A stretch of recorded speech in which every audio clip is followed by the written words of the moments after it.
बिस्मिल्लाहिर्रहमानिर्रहीम। अस्सलाम वालेकुम ख़वातीन हज़रात, आप देख रहे हैं सैर डिजिटल और मैं हूं आपका मेज़बान मलक यामी नवान। नाज़रीन, जैसा कि कल जुमेरात थी और जुमेरात का दिन आपको पता है इमरान खान के वकला, सैनेटर्स और सियासी जितने पार्टी के अरकान हैं उनकी मुलाकात का दिन होता है। मंगल वाला दिन फैमिली डे होता है, फैमिली से मुलाकातों का दिन होता है, जहाँ तक मेरी इतलात है ऐसे ही है। ना मंगल को मुलाकात करवाई जाती है, ना जुमेरात को मुलाकात करवाई जाती है। अभी भी सेनेटर वगैरह गए हुए थे सारे, मुलाकात नहीं हो सकी, सारा दिन बैठ बैठ के आ गए हैं। अब देखें, इस वक्त सख्त दुश्मनी चल रही है, एक तरीके इंसाफ और दूसरी तरफ वो। अब ये सारी दुश्मनी में नुकसान हो रहा है 25 करोड़ आवाम का, इस मुल्क का। कोई वाली वारस नहीं है, तमाम मामलात ख़राबी की तरफ जा रहे हैं, हालात डे बाई डे ख़राब हैं। एक नया पंगा डाल दिया हुआ है कि जी हमारा जो पासपोर्ट है वो बेहतरी की तरफ जा रहा है, जबकि मैं पूरी दुनिया में ट्रैवल करता हूँ, ग्रीन पासपोर्ट की इज़्ज़त रिस्पेक्ट नहीं है। मैं हैरान हूँ कि दूर से देख लेते हैं ग्रीन तो वो अच्छा भला जो है ना वो तंग करते हैं, जलील करते हैं, ख़राब करते हैं। यहाँ तक कि हमारे सऊदी अरब में सबसे ज़्यादा पाकिस्तानी जाते हैं। और मैं अपनी मिसेज के साथ इस दफ़ा गया हुआ था 5-6 तारीख को, तो मैं हैरान हूँ कि मदीना एयरपोर्ट पे उसने एक अफसर ने मेरा पासपोर्ट चेक किया, फिर दूसरे ने चेक किया। इमिग्रेशन तो होती है, वो तो एक अलग सीन है। मैं बड़ा हैरान हो रहा था कि वो क्या समझ रहे थे कि ये क्या है, यानी ये एक अजीब सी नज़रें। कितने दिन के लिए आए हैं? अच्छा इतने दिन के लिए आए हैं, अच्छा अच्छा अच्छा अच्छा। काम क्या करते हैं? किसी मुल्क में किसी से नहीं पूछा जाता कि आप क्या काम करते हैं। ये आप जो तारीफ़ें कर रहे हैं ना पासपोर्ट की, ऐसा नहीं है। जो लोग ट्रैवल करते हैं ना, ज़रा उनके कमेंट्स ले लें, उनके कमेंट्स टीवी पे चला दें फिर जेन्युइनली। ये नहीं कि आप 100 बंदों के कमेंट्स लें और 10 जो आपके हक़ में बात करें वो आप टीवी पे चला दें। सबके चलाएं, 100 के 100, आपको पता चल जाएगा। बारह नाज़रीन, इस वक्त जो पाकिस्तान में सबसे बड़ा दंगा फसाद चल रहा है वो ज़िद और अना की लड़ाई है। इस ज़िद और अना में तारीख उठाकर देख लें, आज तक कोई कामयाब नहीं हुआ।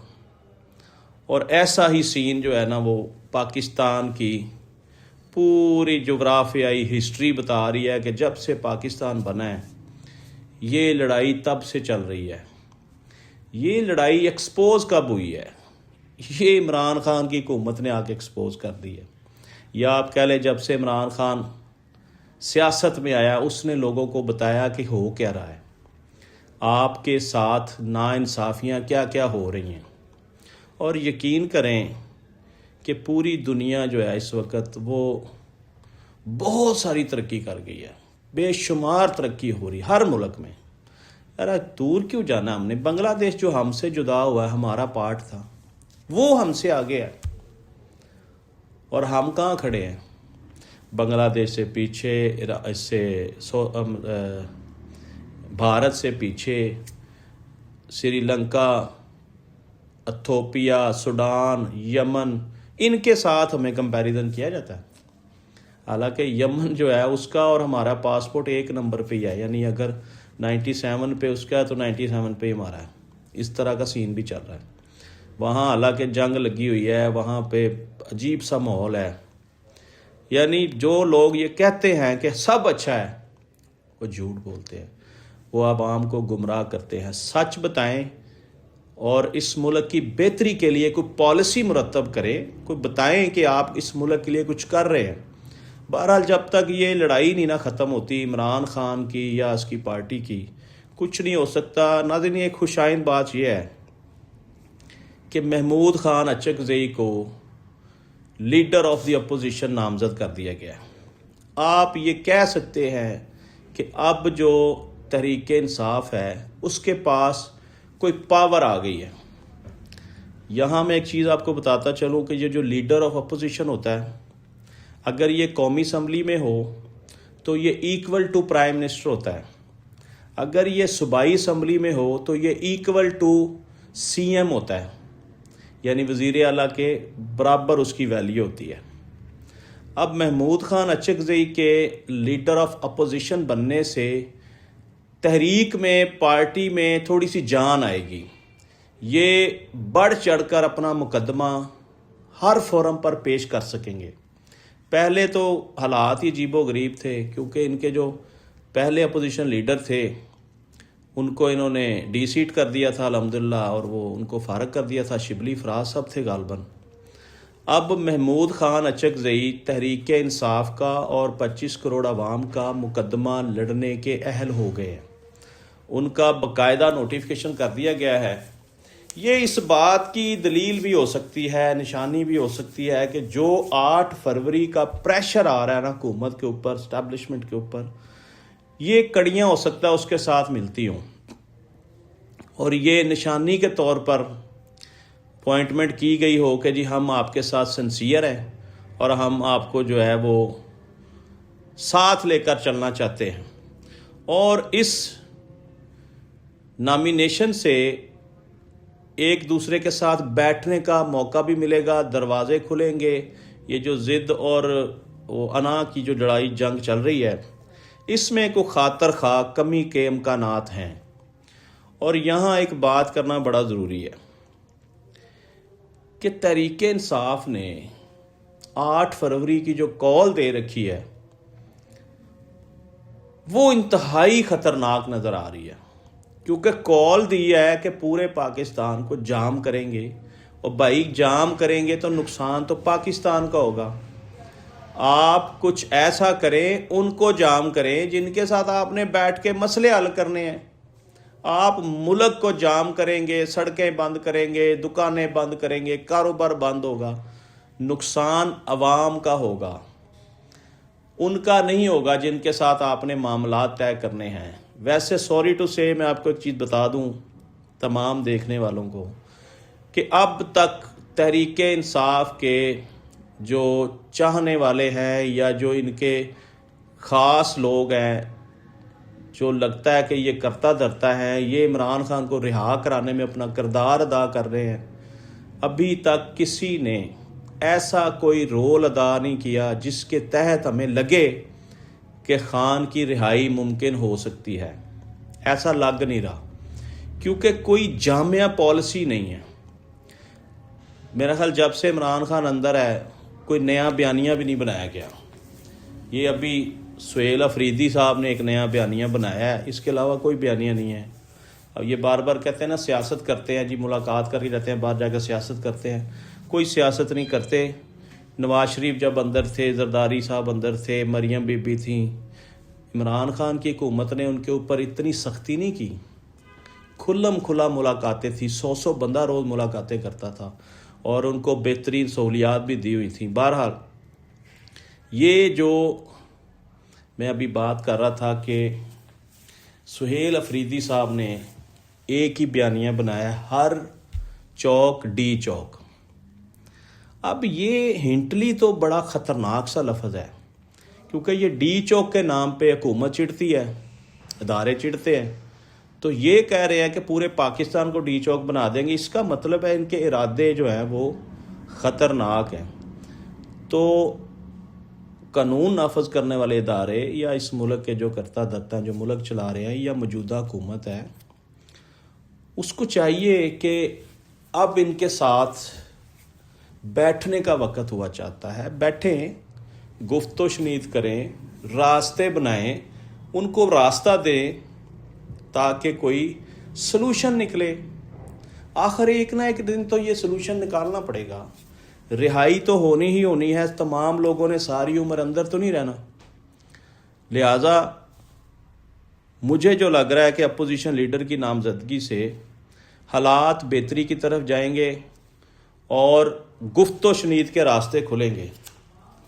यहाँ पे एक और बात करना बड़ा ज़रूरी है। मैं वैसे हमेशा कहता हूँ कि मैं लिख के पढ़ने का आदी नहीं हूँ, लेकिन मैं तमाम सोशल मीडिया वॉच करता हूँ।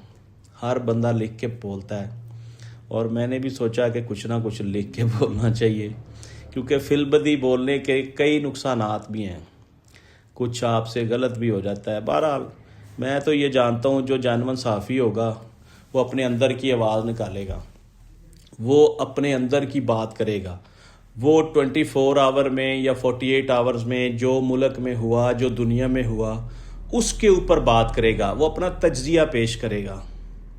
तो जो कागज़ सामने रख के या कंप्यूटर सामने रख के जो लोग खबरें पढ़ते हैं, मैं उनको साफ़ी नहीं मानता। बहरहाल TLP के लिए एक उनके वकील साहब हैं, उनका मैं बयान सुन रहा था कि साद रिजवी और अनस रिजवी जो हैं वो सरकारी इदारों की तहवील में हैं। इस पे हमने कल बात की थी, लेकिन उनकी इस बात में बड़ा वज़न है कि वो बता रहे थे कि मैं एक सीनियर वकील हूँ, अगर इनकी फैमिली मुझे अलाउ करे तो मैं इनका मुकदमा अदालत में पेश कर सकता हूँ, इनकी रिहाई के लिए मैं पिटीशन दायर कर सकता हूँ, इनको रिहा करवा सकता हूँ या इनको मंजर आम पर ला सकता हूँ। तो मेरा ख्याल है कि शायद पहले तो इस किस्म की कोई बात नहीं कर रहा था, अब आहिस्ता आहिस्ता जो है ना वो जर्नलिस्ट भी इस पे बोलना शुरू हो गए हैं, वकला भी बोलना शुरू हो गए हैं। मेरा ख्याल है कि शायद कोई बर्फ़ पिघल रही है, कोई थोड़ी बहुत नरमी की जा रही है इदारों की तरफ से। लेकिन मुल्क में इस वक्त जो सूरत हाल है उसको कंट्रोल करने की सख्त से सख्त ज़रूरत है। और ईरान, अमेरिका, इसराइल, ये जंग हमारे सर पर मंडला रही है। और मैं आपको क्लियर बता दूं, अगर ये जंग लगी तो ये आलमी जंग होगी। मैंने कल भी प्रोग्राम में बात की थी कि हम आलमी जंग की तरफ जा रहे हैं। दुनिया की तीसरी आलमी जंग हमारे ऊपर मुसल्लत होने जा रही है। इसकी वजह कोई भी बने, नुकसान पूरे मशरिक़ वस्ता में होगा।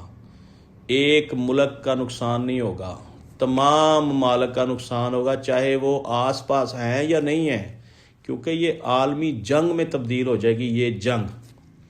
और इस जंग का फ़ायदा उसको भी नहीं होगा जो हमला करने जा रहा है।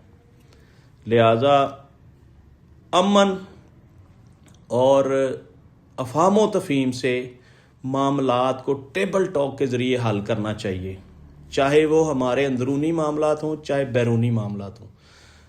इस वक्त एक बात करना बड़ा ज़रूरी है कि पाकिस्तान पे मुख्तलिफ़ मीडिया ज़राए से, सोशल मीडिया से तनकीद की जा रही थी कि पाकिस्तान का वाज़े बयान कोई नहीं आ रहा ईरान के ऊपर। तो दफ्तर ख़ारजा ने मेरा ख्याल है वाज़े बयान जारी कर दिया है कि हम अमेरिका को अपनी फ़ज़ाई हदूद इस्तेमाल नहीं करने देंगे और हम हर लिहाज से ईरान के साथ खड़े हैं। ईरान जो है वो हमारा हमसाया बरादर मुल्क है, मुस्लिम मुल्क है, हम हर लिहाज से उसके साथ खड़े हैं।